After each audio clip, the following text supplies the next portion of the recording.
Vino Lion Media presents Business First. Hi, all, and welcome to a new episode of Business First with Sonia Aline. I am your host, and today we are talking beauty. The beauty industry is a $532 billion industry, and so there are a lot of people participating in it, a lot of entrepreneurs in this industry, and so it's important to figure out how you're going to differentiate yourself in such a huge market. And so today we have a young lady who is doing just that, Nicole Jones, who is CEO of Nicky Spice Inc. Nicky, welcome to the podcast. How are you? I'm good. Thank you for having me. Such a pleasure. Yes, we've talked about this for a long time, and so I'm glad we were able to fit into your schedule. I'm glad that you're here, and I'm excited for you to share your business and your journey with our audience. Like I mentioned, the beauty industry is a $500 billion industry. And so we all know there are a lot of people participating in all aspects of it. But you have a unique aspect to your business, which I find interesting and also inspiring. Can you talk to us a little bit about how you've set your business up and why you've set it up that way? So I always had a passion for hair care. From high school, I spoke about owning my own salon. I went to school, I did business, and didn't know that that's where I would end as in this field, because really I wanted to do medicine, but decided to transition to business. While doing that, I was working at New York Presbyterian now, but prior it was called New York Methodist, and I was clerical. But while there, I would go on the floors and I would get pulled into the rooms with the elderly to do their hair. And I would do it. And just to see how they would appreciate just a simple, brush and talk, and to see that actually assist in their healing. It inspired the beauty that will bring forth the wellness, which encouraged the space that I have today. And with that, I went back to school and I became a trichologist just to learn about the endocrine system and how to, allow that to heal itself through beautification. Wow. So tell us a little bit about your salon, because you offer numerous services. It started out as just a hair salon, but now you've expanded into multiple services. So tell us a little bit about what you offer your clients. So we have hair, skin, nails. It's really an umbrella for everything beauty. I call it the beauty house, because once you're here, you're literally able to get everything. We offer hair care. Hair care is hard to find these days, right? You could find styling anywhere, but true hair care is hard to find. And we offer that. We also offer trichology service, as I am a trichologist. So scalp conditions, diseases, anything that affects the scalp, alopecia of any form, we look about that here. Now, the skincare is, I would say, a therapeutic service, treatments that we offer. Everything is carefully selected for your nail services. The spas are handmade. You won't find them anywhere. And it's natural. And all of it is to aid wellness, not only for the nails, but also for the skin. Then we have the skincare room. We call it the total care room. And in here, you're able to the entire space you're able to relax. But in this room especially, it is designed for you to inhale, exhale, and breathe. Let it go. You also have sayings and mantras on throughout your space. What made you think that, okay, I'm going to start putting these things up as well, to these messages to my customers? Yeah, so these affirmations, it worked for me. Seeing, reading, something happens mentally when you read something. So knowing that I wanted it to be a space of healing, I wanted whatever is going on with that particular individual, by reading something, they probably would have a trigger that would allow them to deal with whatever it is that is occurring, which will allow them to heal, right? So that's the essence of the words, the affirmation throughout the entire space, is to assist on that healing, that wellness, that mental health, that encouragement that you need to go ahead and do something. Because a lot of us are introverts, right? And we don't speak about certain stuff. But to read something on the wall, and when something is printed, right, it affirms everything. And so I've been to the space, and it does feel welcoming and soothing, and it's a really wonderful place to visit. This connection between beauty and wellness? Is it something that you think, I mean, it makes sense, right? Now that you say it, but you don't often hear people make that connection. And what kind of responses do you get from your customers in terms of how intentional this is for you? So I have clients who are lupus clients, right? And they have flare every now and then, systematic lupus. And I have, I would say, 3 lupus clients who, when they are going through that period, they come and they get a service done. And with that, it allows them to get through whatever that flare is doing to the internal. It helps them to get through that. I have clients who are going through different mental health issues and coming here, they would say, Nikki, this is like a breath of fresh air. They're able to, I guess, tackle whatever it is that is going on. Yeah, I also do have, because in the service, honestly, right? So I hear a lot of what's going on.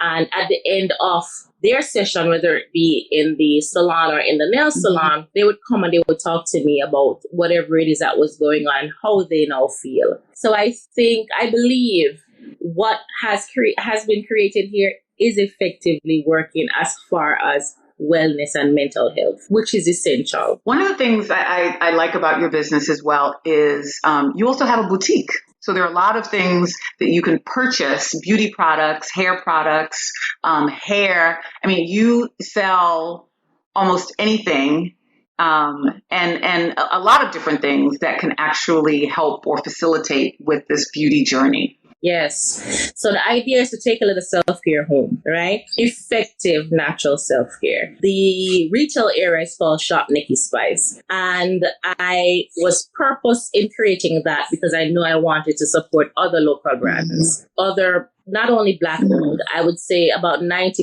of the items in there are Black owned, but we support local brands. And in doing so, it helps them to thrive, right? It helps them to be seen, it helps them to be known, and their quality in itself is shared even within the space. So that was the purpose of creating the retail area, for you to take the self-care home and for me to support other businesses. Right. And even for clients to be exposed to new products that they may never have ever been exposed to, except in that space. And you do that really well. Like you're really supportive of other businesses, and you are the ultimate networker in terms of you facilitate ways for people to network. And so you've offered your space numerous times for people to connect and to meet and discover different products. Why has that been so important to you and to the small businesses that you introduce? So I have learned and now understand that for us to thrive, it truly takes a community. They have a saying that one hand cannot clap. And if you try to clap by yourself, you will not go far. You will go fast, but not far, right? And for us to literally go far, we have to do it together. And the way we need to do it together is to form a circle of everyone in like minds, widen the circle by including other individuals or other businesses who are within the same idea, and allow the businesses to move within that circle, right? Allowing us to thrive. And this space is not only beauty. Beauty is not, well, it is beauty, but beauty is not only hair care. Beauty is wellness. Beauty is support. Beauty is encouragement. Beauty is education, wisdom. Beauty is all of that. All of that encompasses beauty. And this space is dedicated to that, whether it being supporting another brand, supporting another business, letting that business, or even someone who is trying to start, right? Because we're here to encourage, uplift, and motivate. So this space is here for that. And I asked God when I got this space, prior to getting this space, I asked him for a space that would be able to do that and more, right? The possibilities are limitless with this space. And I want it to definitely be a space that do all it can do, you know, and I'm not worried about, for me, it's really and honestly not about the money, right? Because the money will come. Yes, we want to make money, right? But when you do something with passion I believe, right? And it's everything in you seen in this space. I believe the money will come. So the space is here for the community, I would say. And you also share you share your space, but I also know that you share information freely. Yes, but we have to. Freely. Yes, I do. Take us back to when you actually, when you decided to leave your job, your full-time job, what was that like? What was the process like for you to say, okay, I'm going to do hair? I mean, some people start in their homes. Some people start in other people's shops. What was the process for you to actually, quit your job and launch this new business? Okay, so hair was always a full-time job for me. So you doing hair even while you were working a full-time? I was doing hair while I was working. I was doing hair prior to going to the health institution.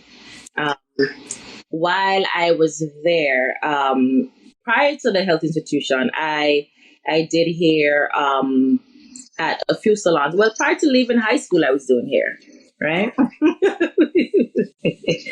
I was always doing hair. I had a love for it. I wanted to learn how to braid, and I went into a full African salon, told them that I wanted my hair done, which I really didn't. I just wanted to watch. And I sat there and I watched. I loved doing hair to the point where when I was 10, I braided all my dolls' hair. I had nothing else to braid, and I started to braid the mop. The mop was the next thing to braid, which I did. So hair for me was a passion. It was. And I had good mentors while I was on the hair care journey. Older women that cared about hair care, right?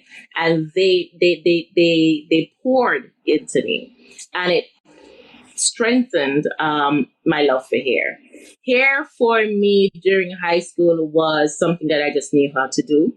The passion didn't grow as yet. It wasn't there as much. I wanted to go to medical school. I had issues where I wasn't able to go to the college I wanted. And knowing that I always had independent spirit. So I always wanted to have my own. I didn't necessarily had to go and do hair to get money, honestly. But I liked the idea of having my own. And then hair was something that I knew. And I went to a salon and I started to work. I wasn't licensed. I started to work under someone. And with that, I was learning. Then I transitioned into a different salon and realized that it's something that I really like while still going to college, and decided to go to hair school. So I was doing both hair school and college at the same time. And then from there, I went into another salon where I felt like they threw on this management position on me when I was really there just to do hair. And from there, I went to Methodist. And while at Methodist, I realized that the older people, because it was a joy for me to go in and comb their hair and talk to them, but to see how they reacted. There was a lady there that had a stroke and she would not participate. She was not into anything that they wanted her to do. And she didn't get visitors either. So I would go in there, talk to her, brush her hair, plait her hair. She was fully gray, beautiful gray. And I would talk to her. And after 3 weeks of talking to her, she started to smile. And from the smile, she started to participate with her physical therapy, which she couldn't walk. She wasn't talking. And then when I go in, she would say, my hair looks good. Right? Just the smile, and that leading to her wanting to actually now put the effort to do what they wanted her to do, to the point where she started to walk. So all of that, was just speaking to me, saying that this is my calling, this is what I have to do, and this is what I'm going to do. And so did you start off with a space when you decided that you were leaving Methodist Hospital? What was your next step? So prior to leaving Methodist, I was in a loft, private space. And then when I left Methodist, I was still there. I knew I wanted to open this wellness space. I didn't know how. I didn't know when, but I knew I wanted it. I looked up a few spaces, not having the funding, but I started my search because I had the faith that it was going to happen. Yes, I was doubtful at first and throughout the journey. But I started. The idea is to start, right? Whether you have it, yes or no, start. Everything else will fall into place. So I started. I went and I looked at a few places. I came here and I looked at a few places, and I felt like I was not going to get this space that I have, right? Because of the community, I thought, okay, they wouldn't rent it to me. And to tell, and for the audience, it's a Hasidic community, isn't it? It is. Right. That's where you're based. Right. Yes. I came and I saw it. I loved it because it was sectioned. I didn't have to do much with the sectioning. It was everything that I wanted. It had a kitchen. It was perfect. I told the real estate agent that I wanted to move forward, waiting for the landlord to okay me. She invited me to come and sit with her. But prior to coming, she requested a business plan, which I'm able to do because I went to school for this, right? And prior to going to meet her, I decided that I wasn't going to go. And then someone encouraged me, like literally 30 minutes prior to going, to go.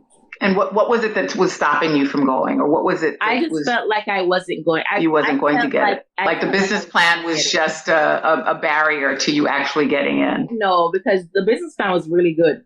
Okay. I just felt that my bank account... Okay.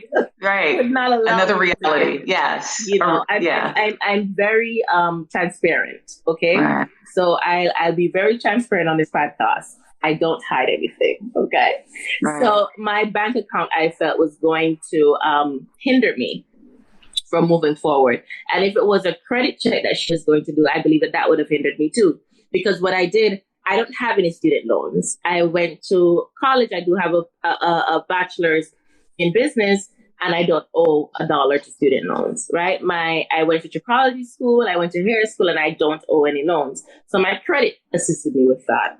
So I believe that I was not going to get that, right? Mm-hmm. Good debt, because I used it to, enhance myself. But at the same time, it was still debt. Yeah. Exactly. So I felt that she entertained me. Mm-hmm. So I was encouraged to go half an hour prior to the appointment time. Wow. And I went. And even though I went, I was still doubtful. So I went in and I realized it was a lady who owned it that looked similar to me. And I sat down with her and she commanded the conversation. Mm-hmm. And she said, now is a time for women to do and to have and to move forward. I didn't tell this lady anything about my financial status. She knows nothing. Well, I guess she knows because she probably looked it up. And she went on to let me know that her mother started in their living room and now owns over 40 real estate places. And it's my time. And she told me that she was giving me the start. I don't know the lady. Wow. That was powerful to me. And at that point, because I believe in God, at that point, I believe it was God who did that. And with that, I had to dedicate the space to him and to make sure that the space in itself, was effective in whatever it was doing. Right. Right. So, yes. For each part of your expansion, right? What is it?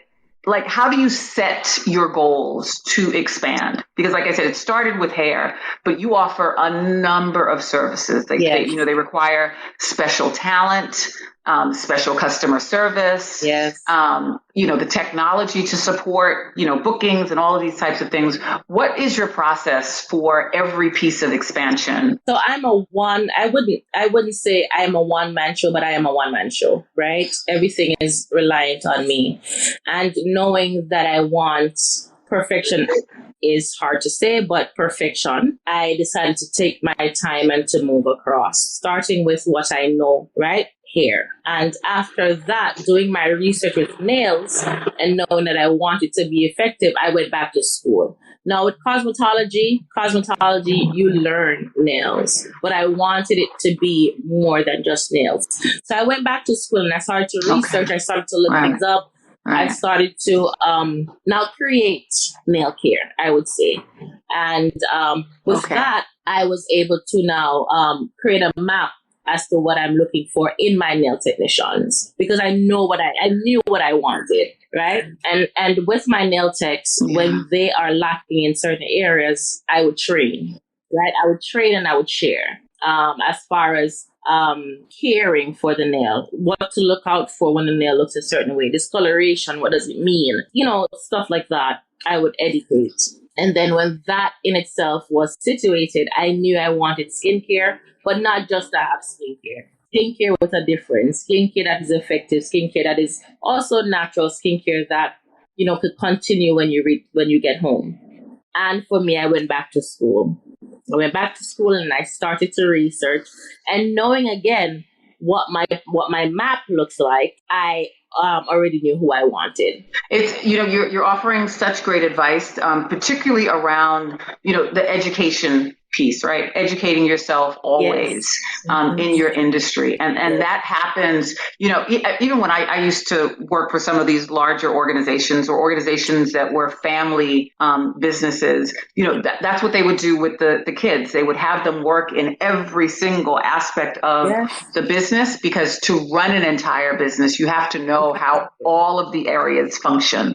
And so, I know you're a mom as well. And so sometimes it's a lot to want to go back to school or feel like you have to go back to school. But in your case, I know you can say that it has definitely helped you in terms of growing your business and sustaining it, and being able to hire the right people. Like you said, knowing what you wanted in the people that you hired, because you knew what you wanted. Yes. You knew exactly what the outcome was to be. One of the things that you created that speaks to your passion about connecting beauty and wellness is the Beyond Cranial Beauty. Yes. Explain to us what that is. So Beyond Cranial Beauty is a beauty agency that effectively bring forth wellness. So what we do, we hire beauty professionals. We train the beauty professionals on care, and we also get them trained with a medical team, physicians, nurses, on how to handle patients that are on hemodialysis patients who are oncology, patients that may be hospital bound, that may have contact precautions such as MRSA, stuff like that. How to deal with the patients, what to expect, how to make them comfortable, what to expect on the scalp, the skin, based on these different treatments that they may be going through.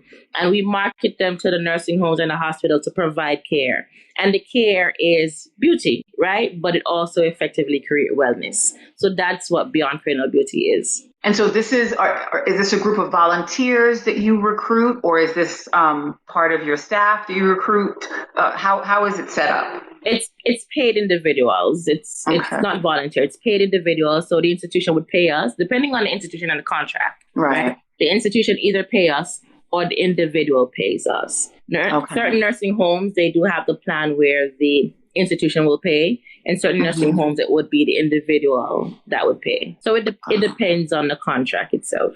And so what's interesting is too, so there are hospitals and nursing homes who believe that this is important, that they will contract this type of service. Yes. Yes, 100%. Yes. So how did you set up that process? What was the thought, the thinking to say, okay, you knew the benefit of it from your personal experience, but what was the process to say, I'm going to set up a service that hospitals can contract where they can get more of this in their facilities? Yes. So I'm not sure if you're familiar with the HCAPs in these health institutions. HCAPs are generated by the surveys that you receive, and that is patient experience, right? And these hospitals are they are focused on HCAPs, high HCAPs. The higher their scores, the better their funding. Institutions care about your experience. So when I spoke to a few directors, or when my people on my board, they went for the meetings, one of the selling point is it will increase the HCAPs because of the experience. It will increase the HCAPs because of the wellness that is achieved. And then we highlight the hormones that are released when someone feels good, right? You look good, you feel good. If you ever feel sick and you brush your hair or you put some makeup on and you look in the mirror immediately, there's this boost of confidence that occurs, right? And that is the hormone that is released. And they know this, so it wasn't a hard sell. Wow. It wasn't hard to sell. It wasn't hard to convince. You have some institutions that already had this prior to me, where they're able to, bring in, like, say a mother just had a baby and she wants her hair to look good for the photo shoot, that they're about to do in the hospital. They would bring someone in. But as far as bringing it in for wellness, that part was not focused on. Wow. So that's where the agency now highlights the wellness for with beauty services. Which could also be, for anyone who's listening, could be a great business that they could develop. Yes. When you think about all the needs that our healthcare services require, this could be a great opportunity for someone to consider.